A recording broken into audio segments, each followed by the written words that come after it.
नरेंद्र मोदी जी कहते हैं, भाइयों और बहनों, देश में जात तो है ही नहीं, नफरत के बाजार में मोहब्बत की दुकान खोलनी है। जीएसटी आपके जेबों से आ रही है और बीजेपी का कार्यकर्ता होता है, उसको कुछ भी ना हो, वो ऐसे देखता है सबको घूर घूर के। प्रेस के मित्रों, मगर यूं मित्रों का काम तो करते नहीं है। ये बेचारे वीडियो कैमरा के पीछे हैं, बट शायद इनके कंपनियों में इनकी बात नहीं चलती, क्योंकि इनके सीनियर जो लोग हैं वो पूरा का पूरा बीजेपी का प्रधानमंत्री का काम करते हैं। एक साल पहले हमने भारत जोड़ो यात्रा शुरू की। कन्याकुमारी से लेकर कश्मीर चले, समुद्र से हिमालय तक चले और लाखों लोग हमारे साथ चले। हर प्रदेश के लोग आए और भारत जोड़ो यात्रा में से एक बहुत सुंदर नारा निकला। एक लाइन में वो कांग्रेस पार्टी की विचारधारा किसी को भी समझा देता है। नफरत के बाजार में मोहब्बत की दुकान खोलनी है। और मैं जानता हूं कि हमारे जो कार्यकर्ता हैं, हमारे जो नेता हैं, अपनी जिंदगी में, अपने काम में इस लाइन का पालन करते हैं। हमारी कोशिश होती है कि हम नफरत ना फैलाएं, हिंसा ना फैलाएं, मोहब्बत, भाईचारा फैलाएं। आप देखो, कांग्रेस पार्टी के किसी भी नेता का, कार्यकर्ता का चेहरा देखो, मुस्कुराता हुआ चेहरा दिखेगा आपको। धक्का लग जाता है, गिर जाता है, चोट लग जाती है, टांग टूट जाती है, तब भी आपको बड़ी सी मुस्कान दिखाई देगी। और बीजेपी का कार्यकर्ता होता है, उसको कुछ भी ना हो, वो ऐसे देखता है सबको घूर घूर के, खुश नहीं होता, मुस्कुराता नहीं है। उनके आप नेता देख लो, मोदी जी की फोटो देख लो, अमित शाह जी की फोटो देख लो, मोहन भगवत जी की फोटो देख लो, इंटरनेट पे देखो, गूगल सर्च करके अगर एक मुस्कुराती हुई फोटो दिख जाए मुझे भेज देना, मैं ढूंढ रहा हूं उसे। गुस्से में रहते हैं। जब हमने ये यात्रा पूरी की, पता लगा कि हिंदुस्तान का डीएनए मोहब्बत का डीएनए है। ये नफरत, इसमें नफरत है ही नहीं, इस देश में नफरत है ही नहीं।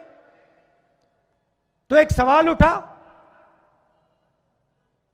ये जो बीजेपी के लोग नफरत फैला रहे हैं, हिंसा फैला रहे हैं, लोगों को लड़ा रहे हैं, इसका कारण क्या है?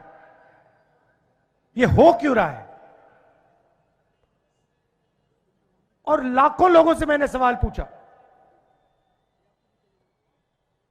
किसानों से, मजदूरों से, युवाओं से, और यात्रा में बात समझ आई कि इस देश में गरीबों के खिलाफ, किसानों के खिलाफ, मजदूरों के खिलाफ, छोटे व्यापारियों के खिलाफ हर रोज अन्याय होता है। और जिस समाज में अन्याय होता है,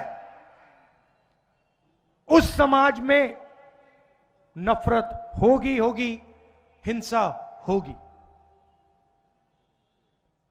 बहुत सारे लोगों ने हमें कहा कि देखिए, साउथ से नॉर्थ आप चले, मगर बहुत सारे ऐसे प्रदेश हैं जहां आप गए नहीं। आप छत्तीसगढ़ नहीं आए, बंगाल नहीं गए, मणिपुर नहीं गए, वहां पे हिंसा हो रही है, बीजेपी ने प्रदेश को बांट दिया है, जला दिया, आप वहां तो आए नहीं। तो आपने कन्याकुमारी से कश्मीर मोहब्बत की दुकानें खोली, मगर मणिपुर से महाराष्ट्र अभी बचा हुआ है।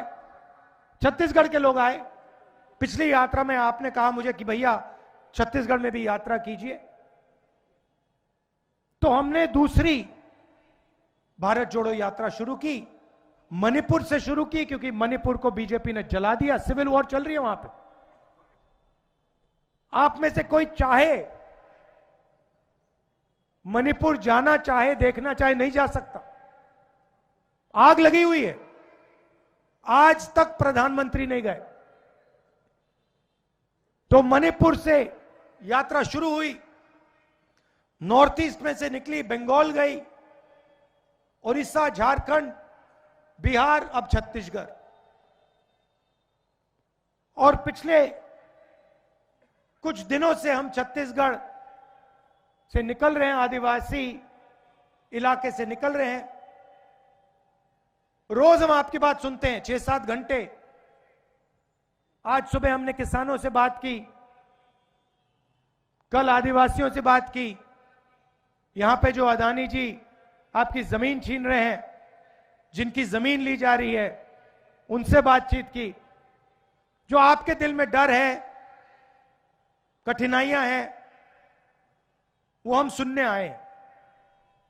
और शाम को 6-7 घंटे सुनने के बाद हम 15-20 मिनट जैसे आज भाषण कर रहे हैं, वैसे आपको भाषण करके अपनी बात रख देते।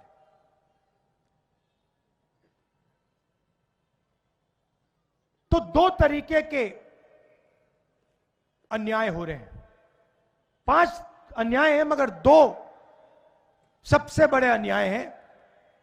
एक है आर्थिक अन्याय,